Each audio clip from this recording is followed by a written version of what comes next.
どうも皆さんこんばんは、夏目さんちのけんです。明日の天気は晴れ時々曇り、たまにおはぎで星通す新人予報士さやです。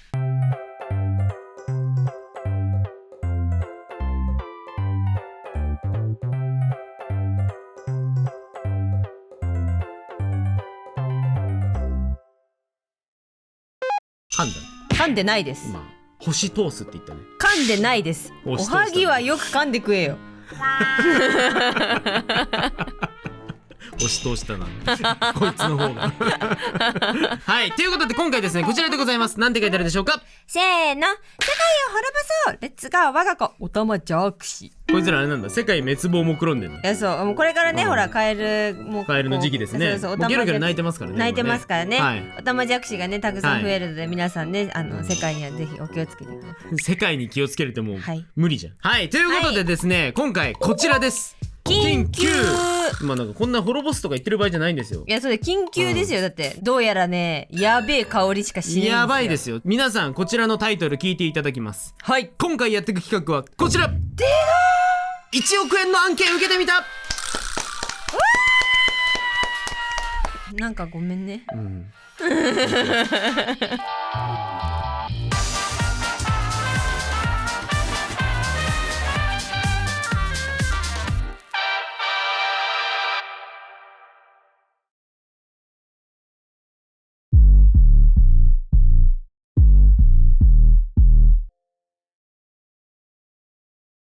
なんてっていう。いや、もうやばい匂い。なんてやばいよ、ね、これ夏休みの間中、学校の机に置いてきた弁当箱ぐらいやばい匂いがする怖すぎる夏休みの間僕が小学校の時にコッペパンとミニトマトを詰め込んだ引き出しの奥ぐらいやばいです。やばいマジでやばい経験談として持ってるのがやばいいや皆さんちょっとこちらね見ていただきたいんですけども、やべえメールが届いてですね、こちらのメールですね。はいはい、これ何これすごくない？学園長っていう方から、すげえ文字化けしたメールが届いたんですよね。もう怖いんだけど、めちゃくちゃ怖いっていうか、ね、普通にもうだって使ったことない漢字入ってるもんね。本当に、日本人が見ない漢字が入ってるね。恥して夏助けください。あなたたちにあります我が学園のに再び命を吹き込んでほしいのです。わ添付したファイル元で何録記します。成功しには2023年にある日本円で1億円をお支払い。ちょっとここだけちゃんと読めるの優しい、優しいね、分かってるよね。どういうこと？日本円で1億円をお支払いしぼしますしぼしますしぼしますただ最後の文章がそわっとするのよね。確かに。どうか彼女たちを助けください。何これっていう。とりあえず日本円で1億円くれるらしいってことは分かったあとなんかピンチな女の子たちがいるらしい。いや、そう、その感じは感じ取ってるんですけども、はい、怖くない？ネット上の都市伝説みたいな、ね、めちゃめちゃ怖いんですけど、だいたいこういうメールっていうのは開いちゃいけないメールと教わってこの30年間ぐらい生きてきた気がするんですけどね。いや、そうですね、このメールを受け取ったあなたは超ラッキー、3億円プレゼントみたいなそれと同じ匂いするんだよなこれなあ、じゃあ分かった。はい、とりあえず ZIP ファイルだから、ネットにつながっていないパソコンにダウンロードして、そこでとりあえず開けばいい。じゃあいらねえクソパソコンに開くってことね。言い方もっとあんだねよほど使えないやつね。さやさんが学生時代にレポート書くのに使っていたクソパソコンに送っとけばいいってことねあれ使える？今でもギリ電気があれば、じゃあちょっとこれそっちのクソパソコン使ってもう化石みたいなパソコン使って開いてみるか。開けるんか、そういうパソコンってそもそも。どうなんだろう。でも開けるよ。じゃあちょっと開いてみましょう。はい、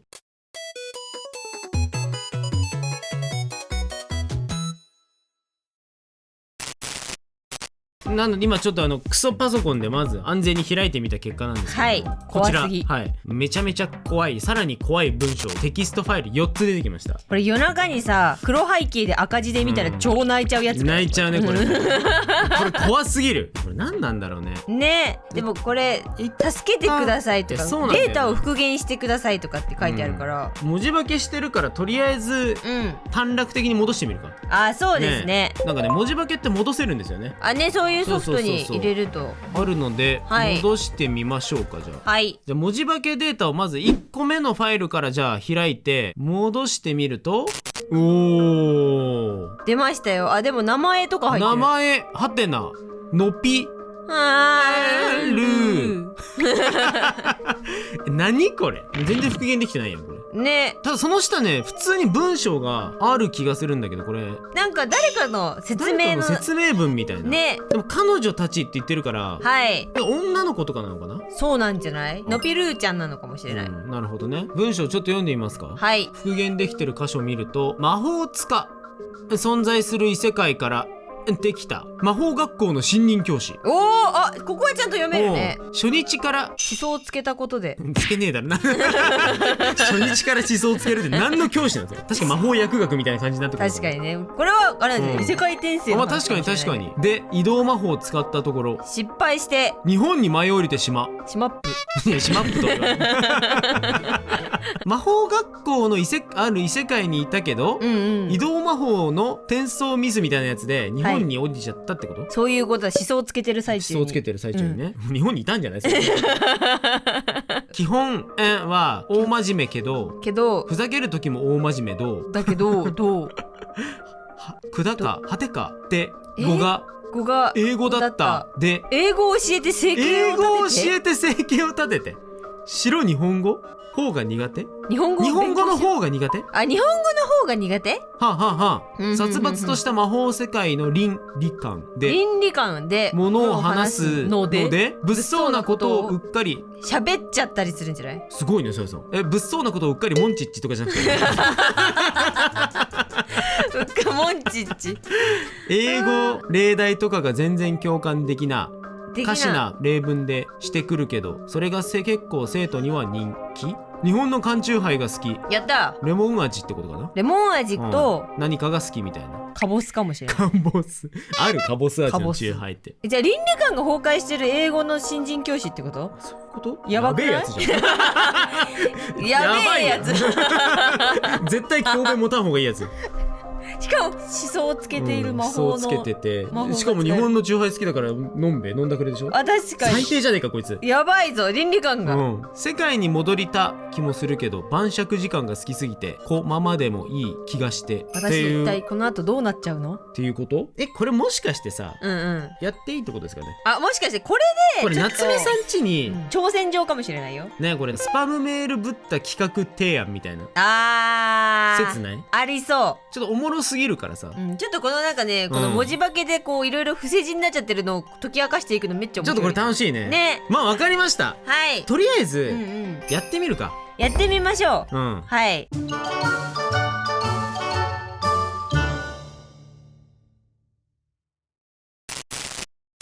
まあとりあえずじゃあ、はいいつも通り20分ぐらいでいきます。2、30分でいきますか。あ、行きますか。一旦30分でいきますか。じゃあよし。はい。じゃあファイル1個目はい、復元していきましょう。用意スターメモしといた方がいい。これ確かに確かにその魔法学校缶チューハイ倫理観の崩壊大丈夫かこの人、倫理観の崩壊ねこの人教鞭に立って大丈夫なタイプか。ダメだよだからやっぱりダメだよ字面だけだとろくでもない。まあでも魔法学校ということではあれば、ね、でもなんか魔法の帽子かぶせたいな。あそうそう魔法ちょっとパクリそれ。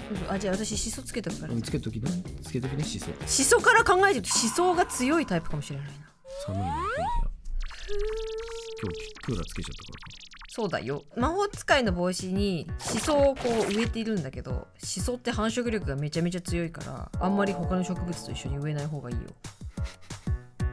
何の今日のさやメモじゃん。懐かしい。これでも倫理観崩壊しているやつ酒飲んだらやばくないか？わかんない。もしかして酒飲んでる時だけ倫理観保てるみたいな稀有なタイプかもしれない。やばいやつ。いや、それはそれでやばい。そっちもやばい。それもやばい。八方塞がり。どうあがいてもダメなのこいつ。でもなんか英語の先生なんでしょでも。あ、そうだね。でもさうんうん。なんで言語がつながるんだろうね。異世界から来たのに英語なのかな。あれなんじゃない？たまたま一緒だったとか。そんなことあるかい。あれなんじゃない？あ、パラレルワールそう、ド系。パラレルロールドだよ。パラレルワールド。そう我々が観測している夏目さんちこそ今でこそ YouTuber だけど、はい別の夏目さんちはもしかしたらさ、うん。しそかもしれないじ家にこと書いてる。ゃん。アルファベットの A B B もう飲みたかったもうアルファベット B の時点で飲みたがってるそれでは先生の後に続いて Repeat after me A beer かわいいね、いっそかわいいいっそかわいいけど、それ結構クソだけどやっぱり教鞭に立っちゃいけないタイプ。でも真面目なんだよこの子。確かに大真面目だから、真面目だからこそ押しつぶされたあのお酒ちょっと面白いな、なんか謎々みたい。こういう謎解き好きだよ。さやさん前世あれだったもんね。シャーロック・ホームズだったからでかい謎解き界隈の頂点だったじゃあ俺はワトソンくんだったってわけね。でんでんでんでんでんでんでんでん。何の音？謎を解き明かす時のゲンさんのテーマを今作る。誰にも伝わらなかったテ伝わーマ。るわけない。俺が今カスみたいな語彙力です。今回初めて出てきた。おっぱいでかっやっちゃった。すっごい素直な言葉だったよ何も隠してなかった。でもやっぱおっぱい大きい方がいいよ。魔法使いと言ったらね、でけえ帽子とでけえマントなんだよ。いやこれあれだな、寝巻きで学校来ちゃうタイプだな。あ、かわいい。あれ、こうもう今日学校なのあれっていうタイプね。それなんか可愛さでごまかしちゃいけないタイプのクズな気がする先生教科書にビールこぼれてますって生徒に言われてる先生も前も見てないじゃんもううつらうつらしてるか楽しいなこの企画、ら、企画なのかなこれ。夏目さんちに送ってきたのが悪いよな。でもないや、そうそうそう、これやってくれってことだよね。だってそうだよ、こうなっちゃうんだだって助けてくださいって言われてるもんね。ね。助けましょう。助け方は問わないでくれ、助け方にも個人差がありますので、個人差はありますよ。おっといけない、教科書と間違えちゃって先が持ってきちゃった。くっさ、この教室くっさってなる。ごめんなさいね、今日は筆箱と間違えてビーフジャーキー持ってきちゃったつまみばっか持ってる。見て、しかもロング缶大丈夫かこいつ、生徒の前に出して。なんか変な生き物欲しいな。あ魔法だって、魔法使いって大体変な生き物連れてるものじゃない？連れてるものだね。ね、掃除機とかかわいいな。変な生き物だなそれは。ダメ、先入観にとらわれたらダメ。それ生き物じゃなくない？それってあなたの常識ですよねってことになっちゃう。あなたの何ゆきさんだよやばい、ちょっとギリギリ踏みとどまったんだけど何ゆきさん連れてきてるの。でこれはだってこの子異世界から来てるってもうだってもう明言されてまあますから。確かに確かに。彼女たちを助けてくださいってことはさ、彼女たち一体何があったの。いや、それな。ということは私たちこんだけ好き勝手言ってるけど、これ慈善事業ってこと？人を助けてるの？うわー、自己肯定感爆上がる。ニュニュニュニュニュニュ上がっちゃった。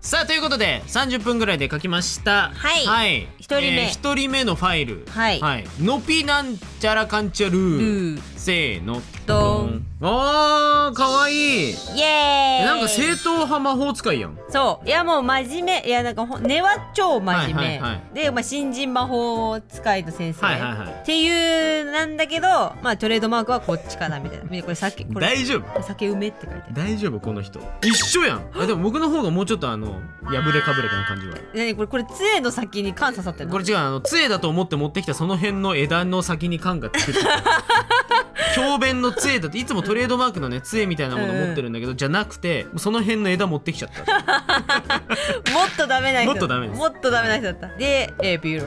ビアビール。もうダメやん。はい。で、基本的にはもうパッパラパーなので、はいはいはいでもこれやっぱお仕事しないとさ、お酒買えないので、はいちゃんと忘れないようにってここにもうくくりつけてんだ。くくりつけてるんですよ。これ忘れちゃうからくくりつけてんだ。忘れちゃうから。こんなことあるもんね。そうそう。くくりつけてこうなっちゃうんだわなるほど。なんか可愛いじゃないですか。ちょっと面白かったな。ちょっとこの子いいね。見るからに魔法使いにしたかった。結構なんかさやと僕で共通点もあるんだけど、僕の方はねちゃんとこんないい感じにピチッと着ないんですよ。だってパジャマなんでしょこれ。パジャマですでパジャマに斑点みたいのを前日こたつで寝落ちた格好そのままで着てる。でも手袋だけ頑張ってつけてるぽいやつね。そうぽいやつ、ちゃんとぽいやつ。しかもこれ先生って言われてることは授業中に飲んでる。授業中ですね。はい、授業始めますカシャン病院行った方がいい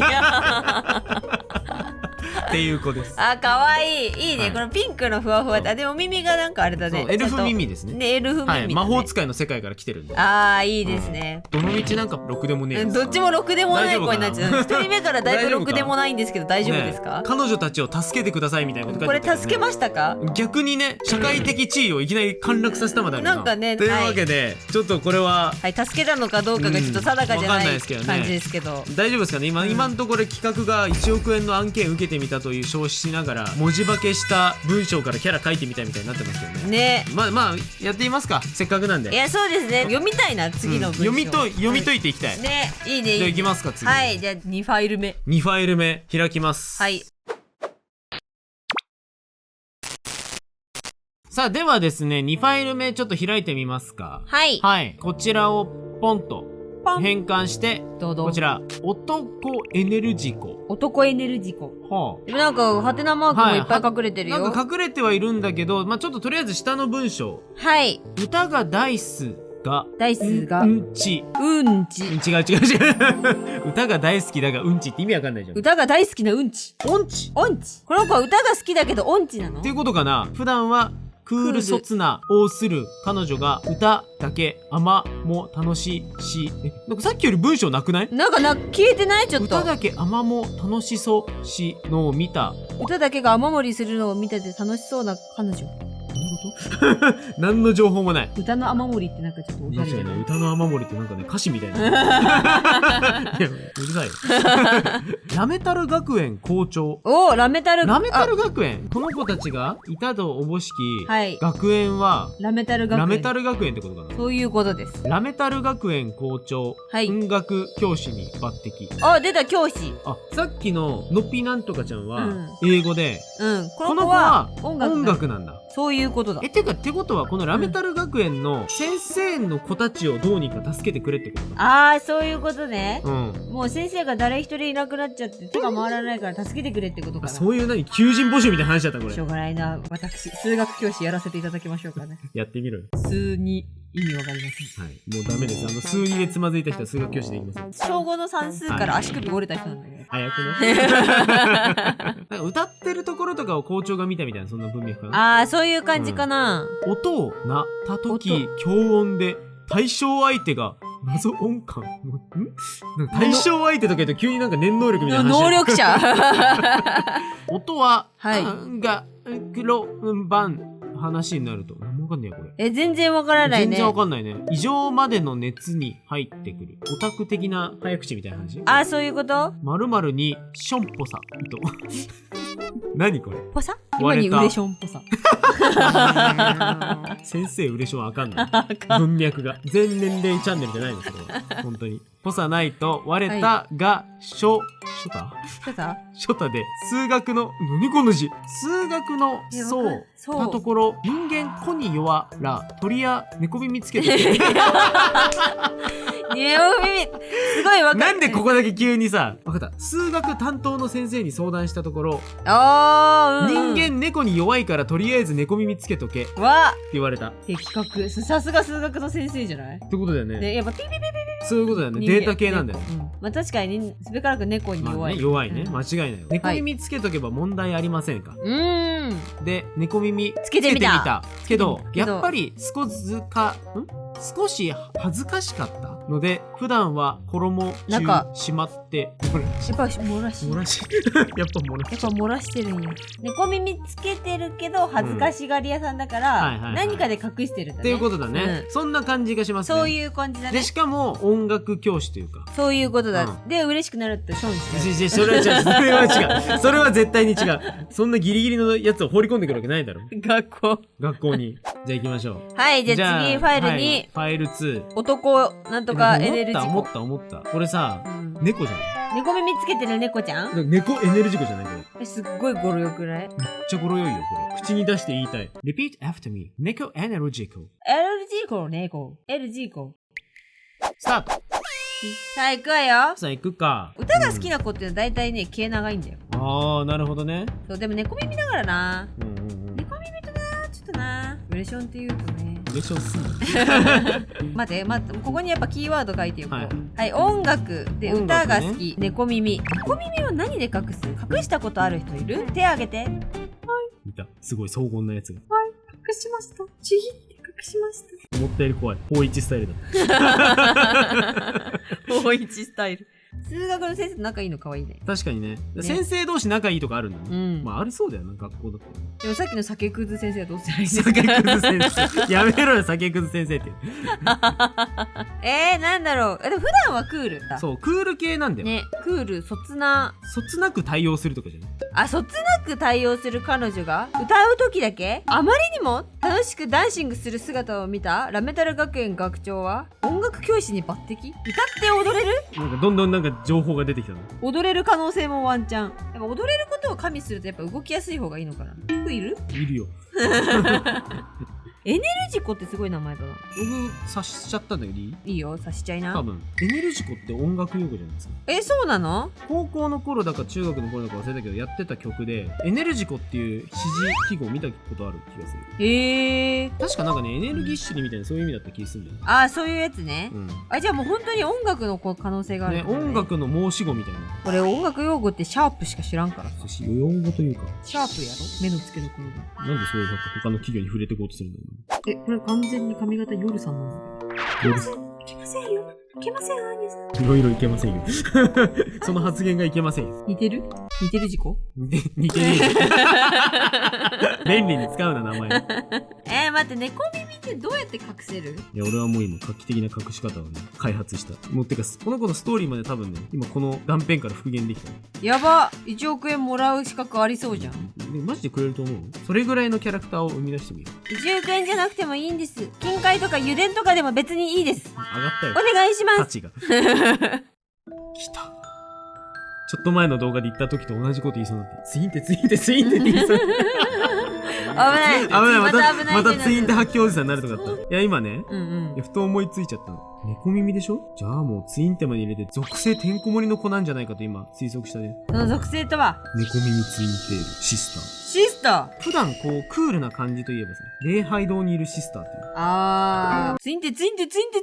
お前もかよ。この子は教会のシスターなんだけど、首から十字架じゃなくて音叉を下げてると思う。それで殴って倒すって。殴らない。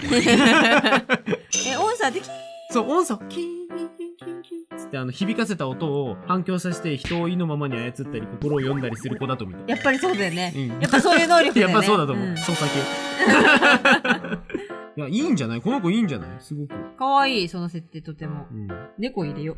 猫に弱いというか、もう猫を持ってればいいんだよ。人間は猫に弱いからっつって、猫持ってるやつ何なんですかね。人間は猫に弱いからっていうその言い方って。言い方そもそも人間じゃなくない？ね、人間初の言葉じゃなさそうだよね。ね、何なんだろうね。でもこの先生さ。この先生言及されてないよ。どこから来たとか。確かに。なんかスカウトされたっぽい事実だけど。ね、歌があんま上手じゃないとこ学園の先生に見られて抜擢されたっていう、ちょっと得意な子だよ。なんで抜擢されたんだろう、じゃあ。この子の歌からは愛を感じたから。操作されてんじゃない校長。やばいって、もうこれ以上言ったら、俺たちこの子たちは救えって言われてんだけどさ。ごめん、ほんと。それはほんとごめん。どうしたらいいんだろう。私の中にまた音楽の引き出しがマジでカスタネットぐらいしかない。どっかにカスタネット下げとく？急な語彙力じゃなさ。まあ、カスタネットだ楽しいとは思うけどね。カスタネットの語源って何？俺なんだと思ってんのさっきからなんで全部知ってると思ってんの？吹奏楽部でしょ？吹奏楽部だからって知ってることと知らんこともあるもん。カスタネットってなんでカスタネットっていうの？わかりません。自分で調べなさい。気になるというほどじゃない。じゃあ聞くなよ。調べてんじゃねカスタネットの語源はスペイン語で栗を表すカスターニャという単語です。栗の木で作っていたからとも、形が栗の実に似ているからとも言われています。諸説ある系やん。しかも栗だったの。栗だったんや。みんな一個明日言いたくなったやつじゃん。明日音楽の授業ってなんでカスタネットって言うか知ってる？栗なんだよ。ちょっと腹立つ。ちょっとシンジ君みたいな。これ栗なんだよ。カスタネットって。怒られんぞ、お前。本当に黙っててほしい。本当に怒られる。本当に。シンジ君好きすぎる。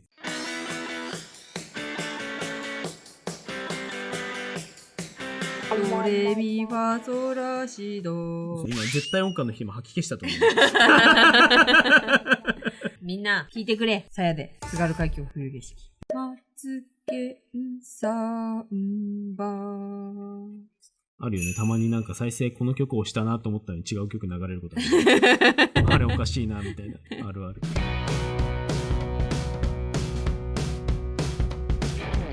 はい、はい、さあということで2ファイル目、おそらく猫エネルジコ、真ん中に何かがあるかもしれないけど、はいということでいきます。せーの、じゃーん。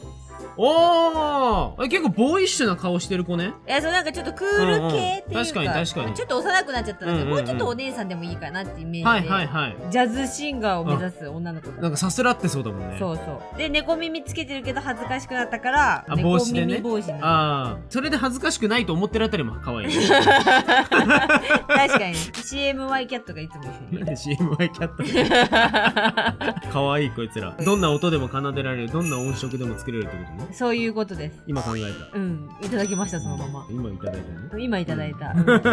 もう音楽がすごい好きなので、この子がなんかすごい情熱的にこう語ってるところとか、ちょっと可愛いなと思って。可愛い。音楽しか見えんくなるから。あ、そうそうそう。でも歌えない。歌えないけど踊れる。それはダンサーなんよ。なるほど。はい。で、時にはでかいシンバルを持って敵を叩き、そして時にはでかいカスタネットを持ち、音を奏で、そうしてラメタル学園は滅びていったのである。こいつじゃん、元気。まあでもめちゃめちゃ可愛い。はい。いいデザインですね。CMY キャット。CMY キャットいいですね。全然音楽関係なくていいですね、こいつらね。はい。むしろ大きい音出すと猫ちゃんはあまり好まないので。どっか行っちゃうんでしょうね、きっとね。音奏で始めると。なんか、ゲンさんの方なんかもう出来上がってない。いやもう僕の方はこちら、シスターです。教会とかでさ、歌うことって多いじゃないですか。アファー。まあ賛美歌的なね。歌ったりとか。そう。その中で賛美歌歌ってる中のシスターの中で、ダントツ下手だったんですよ。でもその時の彼女があまりにも普段とのギャップを、楽しそうに歌うもんだからっていうので、校長がスカウトしたんじゃないかなと。あ、じゃあギャップ萌えにやられたんだ、学園長。そういうことだ。そういうことだ。記憶。今これでも耳についちゃってるのが、これちょっと学園に行ってからの格好だと思うんだけど、猫耳つけたのよ。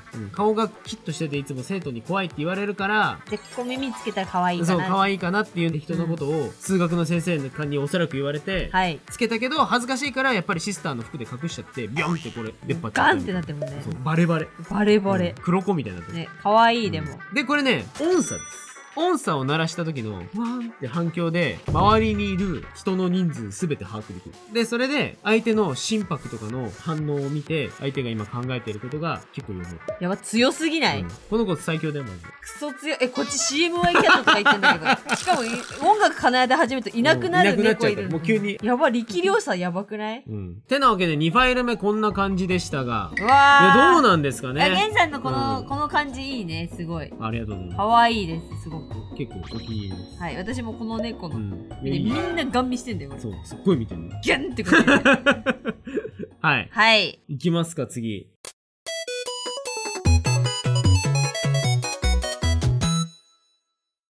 さあ、では、3ファイル目と4ファイル目。なんか一気に回答できるみたいなので、これは一気に見ちゃいますか？お、いっちゃいましょう。はい。3ファイル目がこちら、でんと。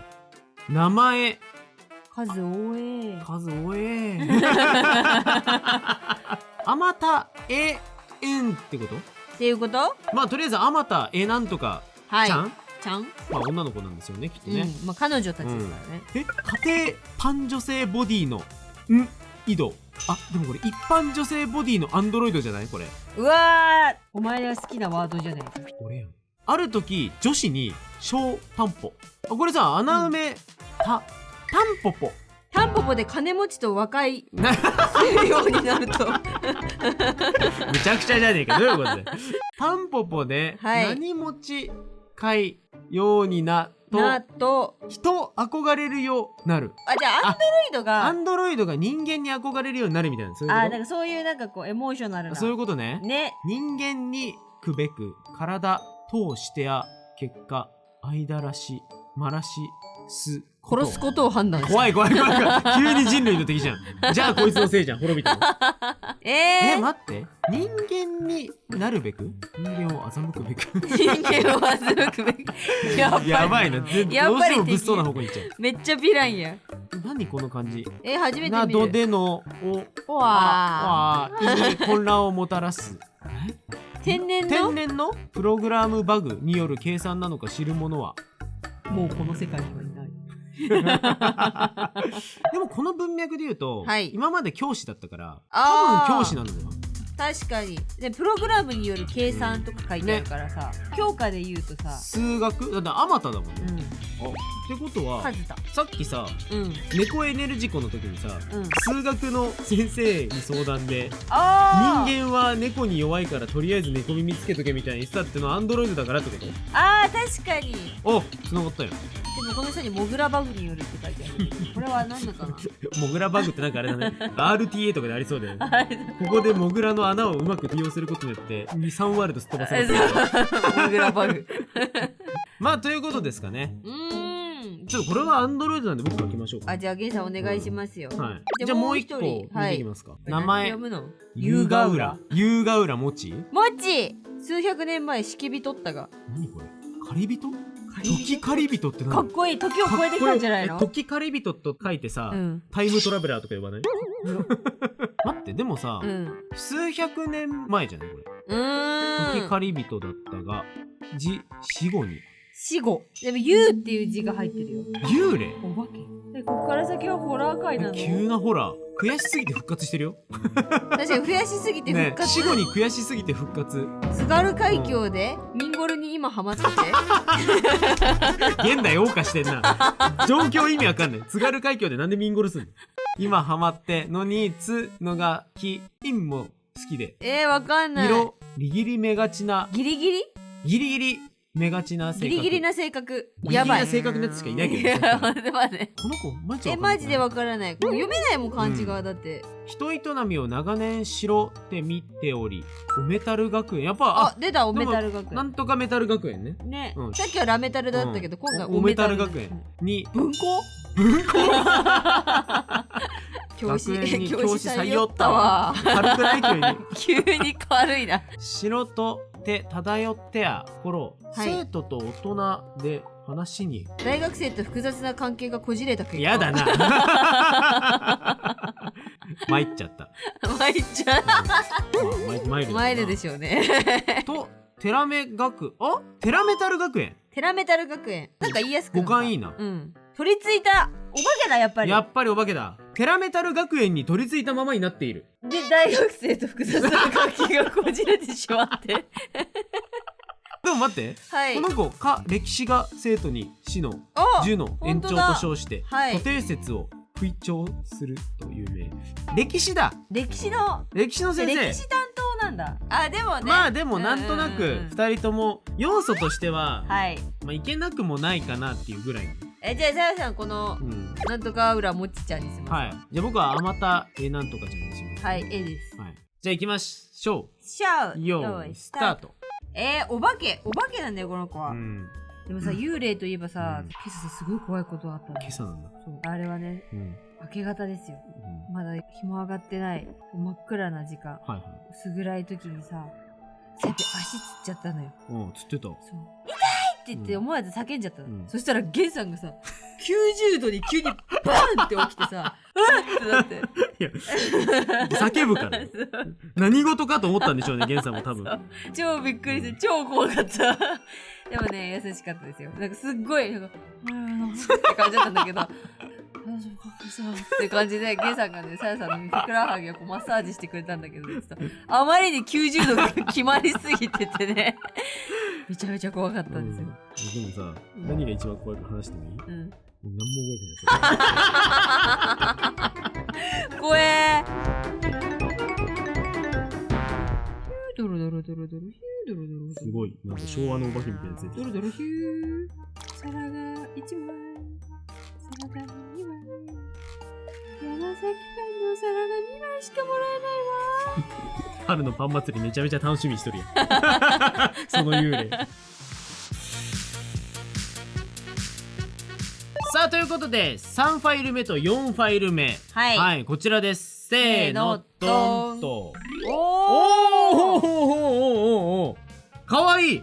これはダルダル幽霊や。そう、ダルダル幽霊ですよ。エッチすぎん。そして格好がちょっと服も長く着てたら破けますし、破けてますね。破けまくって、これめっちゃ便利じゃんっつって、クロックスも履きます。なるほどね。便利だから楽だから。便利なんだ。足つくとか気にするんだね。気にする。なるほどね。はい。めっちゃ可愛い。でなんか歴史って言ったからほら見て、明治とか平安とか昭和とか時代が過ぎることに縫ってるんだ。時代ステッカーいっぱい貼ってある。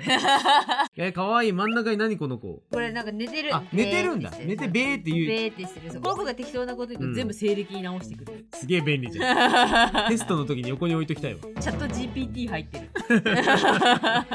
長年生きた結果最先端をインストールしてる。最先端入ってる。はい。っていうなんとかが浦もちちゃんです。ゲンさんのこうなんか表情が美しいもんね。なんか柔らかくてすごいね。タンポポとアンドロイドって組み合わせの時点で俺の中のドツボのところに刺さった。お前もしかしてこれ夢描いちゃった？こういうの好きなんだよな俺って思いながら。はい。これはね、かつてある少女によってタンポポの花をプレゼントされて、その時に感情がタンポポの花が可愛いという綺麗だという感情を理解できなかったタイミングがあったんですね、きっとこの子。その時はね。そうだけどこの子はそれを理解できるようになりたいという思いで人に憧れてアンドロイドから人間になろうと今して努力してる子。かわいい。で今最近はもっぱらタンポポが好きなわけです、この子。じゃあもう今これはこれはタンポポをめでてる顔ですよ、ちゃんと。そこまでもうそこまで理解できてる。ちょっとアンドロイドっぽいんだけど、人間の体にもうちょっと入ってきてる。そういうもうだいぶ人間らしくなってる。すごい気に入ってます今ね。ってな感じで今回もめちゃいいんじゃないですかね。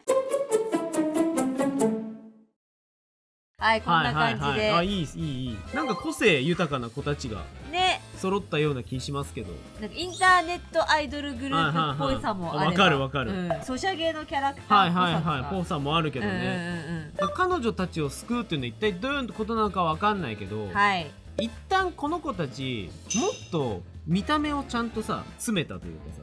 そうですね。今これ勢いで30分で描いてるような絵だから、まだちょっとザカザカしてる部分があるから、この子たちのイメージを2人ずつぐらいでもうちょい整えて送り返して1億円もらってやろうかなと思うんですけど。確かに本当に1億円くれるのかどうか。そう詐欺引っかかってみた。絶対やめてみんな。絶対やめて。本当にやっちゃダメだから。だけどちょっと今回せっかくなんか僕たちの中でこのビジュアルイメージを復元してみたので、さらにここからやってみますか。やってみますか。じゃあそれでは早速描いていこうと思います。さあということで描いていきます。さっきね描いたねデザインをちょっとね全員だいぶ綺麗に整えて、これはのぴちゃんですかね。そうですね。腰から下げたね、忘れないようにっていう英語教材なんです。だいぶちょっとマジカルに寄ってるんですけど。缶はどこ行ったんですか？ロング缶は。ロング缶まともな人間ぶってる。大きいなロング缶がなくなってしまいました。まともな人間ぶってますけど、でも可愛いな。ちょっと魔法使いっぽくねなって。そしてこちらはもちちゃんですね。もちちゃんですね。この子もねだいぶそう悲しいけど謎の時代ステッカーはねボツになってます。ハテナの刺繍みたいになってますね。でね思い出したかのようにそういえばペン入れ取ってなかったわってペン入れも入ってますね。ここだけね。そうでもだいぶなんかこう洗練されたというか。そうまだやっぱね水彩っぽさでなんかこうにじみでなんかこうなんていうんですかぼんやり感っていうの。いやなんかでもなんかお腹の方の腹巻きというか帯というか腹巻きいいっすね。そうだいぶねこのしめ縄というかね。さあということで僕の方のあまたちゃんはですね、とりあえず中身から描いてみてどんな感じがいいかなと。ゲンさんはタイムラプスだからちょっとこう考えてるところも出てきてますね。でもこんな感じで線画をね仕上げて、今回ちょっと特殊な手法ということで、僕が線画を仕上げた後にさやさんが水彩で大体の色をのせていくと、しっかりね色を塗っていただくという感じで、なんかね全員のなんかこう雰囲気っていうのかをちょっとね揃えてみようかということで、さやさんが水彩でゴリゴリ塗っております。ありがとうございます。うちの子。うちの子かどうかわかんないですけどね復元してるだけなんで。そうだからね、ゲンさんからの色指定がなかったのでね、なんかとりあえず載せてます、この後ねちょっと僕の方でまたデジタルでみんなでデジタルメイクをさせていただければと思うんですけど、はい、こちらですね、はい、猫エネルジーこちらですね。はい、ちょっと耳かき忘れてるんですけども肝心の一番大事なところ彼女のチャームポイントが、これでねまたラップパララフまで行ったら線画を描いて、はい、さやさんパス、はい、パスされました、そしてやっぱなんかこの後ね多分出てくるんですけど、裏地のね布の部分がやっぱこの子キャンってしてる方が可愛いなと思う、全体が黒だからね。そうですね。そうだからね今回はちょっとこの子はだいぶ多めにカラーインクをちょっと導入して、水彩とねカラーインクの合わせ技ということで、はい、さらにこの後僕がデジタルでもっとキャーンとさせていくんですけどそしてね足のところにしっかりこうタイツと間をね、すごいこだわりを感じますね、謎のね数センチにねさあということで我々は正しく復元できたのか、はい、果たしてこれは何だったのか、そして1億円もらえるのかさあではですね完成したということで、はい、でそしてね線画はそれぞれやったんだけど、今回ねちょっと特殊なやり方やってみまして、はい、塗りを全部水彩画でさやが統一して、あ、そうなんですよ。でさらにそこからブラッシュアップでデジタルの魔法をかけてゲンさんに魔法をかけてもらって、やりました。でまずのぴちゃんこちらです。じゃじゃーん、かわいい。最初ね、やってたのこんな感じなんですけど、すみません、いやだいぶでもチューハイが消えてしまいました。チューハイがちょっと消えちゃったな。はい、ちょっと魔法使いらしさみたいな方をちょっと強調して魔法書風なんですけど、まあこれはあれです、中1の英語ですね。大層なもんに包んでる。なるほどなるほど。いやめちゃめちゃ可愛い。はい、ありがとうございます。なんかチューリップ要素というか、あ、そうそう、出ましたね。なんかねモチーフ欲しいなと思って、すっごいさやじを見あるチューリップ急にねねじ込んでみました。でこちらを僕がデジタルの魔法をかけたのがこちらです。こんな感じになってますが、いかがでしょうか。のっぴ可愛いんじゃないこれ。ねえ、シュランだとは思えない。シュランとはこれでシュランっていいね。ちょっとギャップだよね。ちょっと僕の方だとこんな感じになっちゃったんで。いやダメ人間だよね。ダメすぎるよこの子。パジャマの反転でさ出勤してきてさ。よかったわこれで。教科書にビール垂らしてる。最低だよもう。でも可愛い。まあということで、のっぴこんな感じです。第1ファイルの復元いいんじゃないでしょうか。はい。ではお次。はい、お次は第2ファイルですね。猫エネルジーコちゃん。こちら。じゃーん。ドーンと。いや、シスターですよ。いやもうザ・シスターな感じで、音楽的な要素とかもね、やりつつ、下の方にロックな要素をね、ハードな感じも交えて、ちょっとタイツと。革ベルトみたいな。革ベルトみたいなのとね。ここが大事ですね、ここ大事。これまたさやがね、塗ってくれたので、はい、僕がまたデジタルでポンと、こんな感じに仕上がりました。いやね、個人的にはこのウエストベルトがね、ウエスト地をちょっとオーロラ加工みたいなものをつける感じにしました。でも闇もありつつ、ちょっとまだねこう希望のあるというか、この中にはツインテーが隠れております。かわいい。ついてお次があまたちゃん。はい、こちらドーンと。いやぶっちゃけ可愛いんじゃないですか。すげえ可愛い。ジャージ感ちゃんと出たから。いやちょっとカスタムジャージ感がありまして、素数サスペンダーもついてますね。あ、ここね。素数のサスペンダーがついて、タンポポブローチなどついて、こちら僕もデジタルの魔法をかけまして、こんな感じ。はい。だいぶこうキャンとさせました。あ、そうだね。さやが塗ってくれたベースというかね。やっぱね、水彩じゃアナログだとちょっと出づらい色があったところをゲンさんにちょっとね、まあ僕のちょっと思い描いた補正というか。はい。ゲンさんからしてもらってないところ、さやさんが適当に塗ったらゲンさんが直します。こんな感じになっております。だいぶしっかりキャラクターの造形がパチッと。っていうかなんかもう攻略対象がこの子で、限定スチールっていう感じになって。ああ、なるほど。それみたいがために頑張りたい。スチールね。はい。てなわけであまたちゃんでした。はい、あまたちゃんでした。そして最後、はい、もちちゃん。こちら。いや随分とまただいぶデザインを変えてしまいましたね。いやでもすごい洗練されたっていうか、なんかバニーガールになってるね。最初描いた時これだったんですけど、これもなんかちょっとバニーガールっぽい感じにはしたんだけど、適当になんかその辺に落ちて多分布着てるんだと思ってたんですよ。ああ、なるほどね。そうそう。だけどなんか髪の毛ちょっとうさぎっぽいから、バニーガール下に着せちゃえばいいかなって思って。これうさ耳っぽさをねやっぱね。あ、そうそう。でなんかこのってやつとここが合体しました。あ、本当だ。あ、そういうことか。周りに飛んでる人玉が結合して可愛い。